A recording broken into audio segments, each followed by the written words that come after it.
పేరు కట్టా సత్యనారాయణ రెడ్డి, అన్నారం గ్రామ తాజా మాజీ సర్పంచ్ని. మా గ్రామంలో ఇంతకుముందు అన్ని ఒకటి సీసీ రోడ్డు కూడా లేకుండే. నేను సర్పంచ్ అయిన తర్వాత ప్రతి గడపకు సీసీ రోడ్డు, ఒక ఇల్లు లేకుండా ప్రతి ఇంటికి సీసీ రోడ్డు అయిపోయింది. ఇప్పుడు కాలు అనేది బుడదలను అయితే పెట్టకుండా ఇంటికి పోతారు వర్షం వచ్చినా కానీ మా ఊర్లో. అదేవిధంగా మంచినీళ్ళు ప్రతి ఒక్క ఇంటికి మంచినీళ్ళ సదుపాయం చేసినాం. లేకపోతే లైటింగ్ మొత్తం లైటింగ్ చేసినాం. అన్ని విధాల అభివృద్ధి అయితే ఊర్లో చేసినాం పూర్తిగా. నెక్స్ట్ పారిశుద్ధ్యం ఎట్లా ఉంది సార్ మీ గ్రామంలో? మా ఊర్లో కొంచెం డ్రైనేజ్ ప్రాబ్లం ఉంది, కానీ మిగతా అన్ని విషయాలు మంచిగా ఉన్నాయి. డ్రైనేజ్లే కొంచెం ఇబ్బంది ఉన్నాయి. మళ్ళీ ఇప్పుడు ఈ టర్మ్లో అవి కూడా. మీ గ్రామ పంచాయతీ చెత్త ట్రాక్టర్లు ఇచ్చి కొనుక్కురా మీరు? చెత్త ట్రాక్టర్ కొన్నాం మేము. దాన్ని రోజు నడుపుతురా? నడిపిస్తున్నాం. మీ గ్రామ పంచాయతీ సర్పంచ్ సిబ్బంది ఉందా సార్? సర్పంచ్ సిబ్బంది 2 ఉన్నారు ఇప్పుడు. మీ గ్రామంలో ఇంకా ముఖ్యంగా ఏమేమి అవసరాలు ఉన్నాయి సార్ ప్రజెంట్? మా గ్రామంలో ఇంకొక ఈ సీసీ డ్రైనేజీల ప్రాబ్లం ఒకటి ఉంది. డ్రైనేజీలు కావాలి మా గ్రామానికి. పోతే రోడ్లు, ఈ మెయిన్ రోడ్ ఒకటి ప్రాబ్లం ఉంది. ఈ ఇంటర్నల్ రోడ్స్ అంటే దాదాపు అయినాయి, ఇంకా కొద్దిగా ఉన్నాయి. ఇప్పుడు జేవీ రెడ్డి గెలిచిన తర్వాత మీ గ్రామానికి అభివృద్ధి నిధులు కేటాయించిండా? అభివృద్ధి నిధులు అంటే ఒక బజార్కు కొంచెం నీళ్ళు ఎక్కట్లేవు. దానికి ఆటోమేటిక్ మన పోయి నేను ఒక రోజు అడగంగానే ఒక 2 లక్షలు శాంక్షన్ చేసింది దానికి. పోతే ఒక ఎస్సీ కాలనీలో కూడా సీసీ రోడ్ కొంచెం డ్యామేజ్ అయ్యింది. ఏమంటే అది అడిగిన వెంటనే అది కూడా ఒక 5 లక్షలు సీసీ రోడ్ కూడా శాంక్షన్ చేసింది. గత బీఆర్ఎస్ పాలనకు కాంగ్రెస్ పాలనకు తేడా ఏంది సార్? బీఆర్ఎస్ పాలన అంటే గెలిచినాక 4 సంవత్సరాల దాకా ఏది చేయలేకపోయినా, ఏది అభివృద్ధి చేసినా లాస్ట్ సంవత్సరం 1 సంవత్సరమే చేయగలిగినాం. ఇప్పుడు జయవీర్ రెడ్డి గెలిచి 2 నెలలు అయితే ఈ 2 నెలల లోపలనే 10 లక్షలు మా ఊరికి గ్రాంట్ శాంక్షన్ చేసిండు. ఇదే విధంగా చేస్తే ఇంకొక 1-2 సంవత్సరాలలో ఊరు మొత్తం అభివృద్ధి చెందుతుంది. అన్నీ ఇప్పుడు ఏదైతే ప్రాబ్లాలు ఉన్నాయో అన్నీ తీరుతాయని అనుకుంటున్నాం. గతంలో గెలిచిన ఎమ్మెల్యే నోముల బాగతో మీకు అందుబాటులో ఉండేదా మీ గ్రామ పార్టీలకు, మీ నాయకత్వానికి? నాయకత్వానికి అందుబాటులో అంటే ఇక పనులు చేసేదా?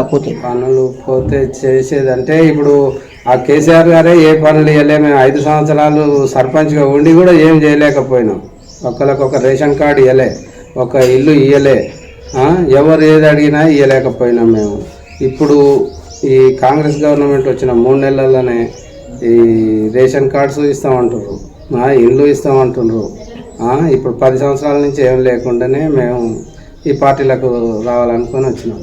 కాంగ్రెస్ పార్టీ 6 గ్యారంటీ పథకాలు మ్యాక్సిమం అమలవుతున్నాయి కదా, వాటి ప్రజల స్పందన ఎట్లా ఉంది సార్? ఇప్పుడు అంతా సంతోషంగా ఉన్నారు. ఏది గృహజ్యోతి అని కరెంటు బిల్లుల విషయంలో 0 బిల్లులు దాదాపు ఊర్లో 80% వరకు వచ్చినాయి. ఇప్పుడు ఇంకొక 10-15% ఏదో కారణాల వల్ల ఆగినాయి. అవి కూడా ఇప్పుడు మళ్ళీ అప్లై చేసుకున్నాం, వాటికి కూడా వస్తాయన్న. ఉచిత బస్సు ప్రయాణం పైన మీ గ్రామ ప్రజల స్పందన ఎట్లా ఉంది సార్? ఉచిత బస్సు ప్రయాణం మీదనే మా ఊర్లో కొంచెం ఇబ్బంది పడుతున్నారు. మాకు బస్సు లేదు.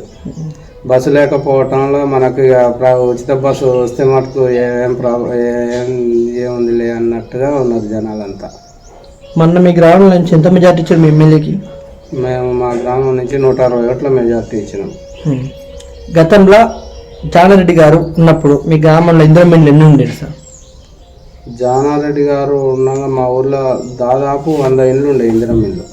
ఈ భగత్ గెలిచినాక ఎన్ని వచ్చినాయి? భగత్ గెలిచినాక నీళ్ళు. దళిత బంధు ఇస్తాం, ఒకరికి ఇస్తాం, ఇద్దరికి ఇస్తాం అని చెప్పి పార్టీనే ఆగం చేసుకున్నాం. అయితే ఇప్పుడు ప్రస్తుతం రఘువీర్ రెడ్డి గారికి పార్లమెంట్ టికెట్ కేటాయించని మీ అధిష్టానం. ఇప్పుడు రఘువీర్ రెడ్డి ప్రజల్లో అందుబాటులో ఉండే వ్యక్తేనా? రఘువీర్ రెడ్డి ఇప్పటి వరకు అయితే మాకు చూస్తే మంచి యువకుడు. ఇప్పటికి మంచి ఎప్పుడు పోయినా కానీ హాల్యాలో అందుబాటులో ఉంటాడు. వస్తున్నామని మాకు ఇంటిమేషన్ ఇస్తారు, మేము హాల్యాకి వస్తున్నాం, ఈరోజు ఏదైనా అవసరం ఉంటే కల్లూరి అని జయవీర్ గారు ఇస్తారు, జానారెడ్డి గారు ఇస్తారు. రఘువీర్ కూడా అదేవిధంగా అందుబాటులో ఉంటాడని మేము ఆశిస్తాం. అయితే ఒకే కుటుంబంలో 2 పదవులు, తమ్ముడు ఎమ్మెల్యే, అన్న ఎంపీ. తమ్ముడు ఎమ్మెల్యే, అన్న ఎంపీ అంటే వాళ్ళ కాడ సత్తా ఉన్నది.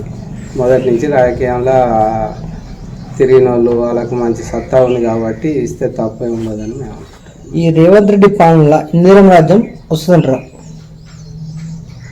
రాజ్యం వస్తుందంటారు అంటే ఇప్పుడు వాళ్ళు చెప్పేది కొన్ని చేసి వాటిని చూస్తే వస్తుందని అనుకుంటున్నాం ఖచ్చితంగా. అయితే సాగునీరు ఇప్పుడు సాగర్ ఆయకట్ట కిందకు ఉన్నా కానీ సాగునీరు చాలా వరకు ఇబ్బంది ఉంది గ్రామాల్లో అని అంటారు ప్రజలు.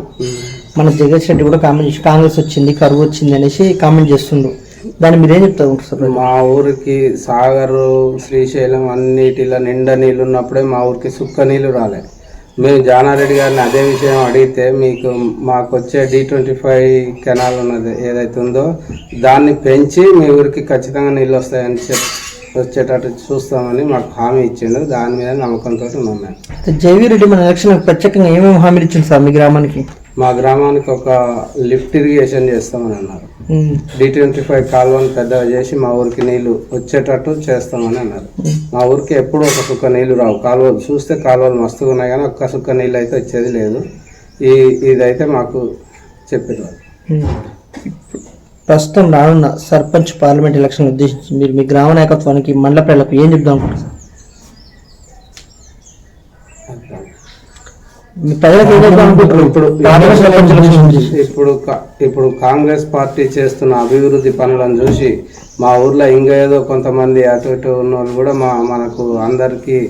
అందరం ఒకటై మన రఘువీర్ గారిని అధిక మెజార్టీ తోటి గెలిపించుకొని మన ఊర్లో కూడా అధిక మెజార్టీ చూపిస్తే తద్వారా మనకు కూడా అన్ని అభివృద్ధి పనులు చేస్తారన్న ఉద్దేశంతో నేను ఇప్పుడు రానున్న పార్లమెంట్ అభ్యర్థి ముందర మీరు ఏమేమి సమస్య ఉంచబోతున్నారు? మేము ఉంచబోయే సమస్యలు ఇవేనండి. లిఫ్ట్ ఇరిగేషన్ కంపల్సరీ కావాలి మాకు. మా ఊరికి బస్సు సౌకర్యాలు బస్సు కావాలి. పోతే ఒక రోడ్డు మాకు దేవరకొండ కొప్పోలు నుండి పెదవుర పోయే రోడ్డు ఒకటి కావాలి మాకు. మా సమస్యలు ఇవి ఉన్నాయి. ఒకవేళ మళ్ళీ ఫ్యూచర్లో అవకాశం వస్తే మళ్ళీ సర్పంచ్ పోటీ చేస్తారా మీరు? ఉద్దేశం అంత నాకు ఆరోగ్య పరిస్థితులు కూడా బాగాలేవు. నేను కూడా అంత అనుకుంటలేను ఆరోగ్య పరిస్థితి.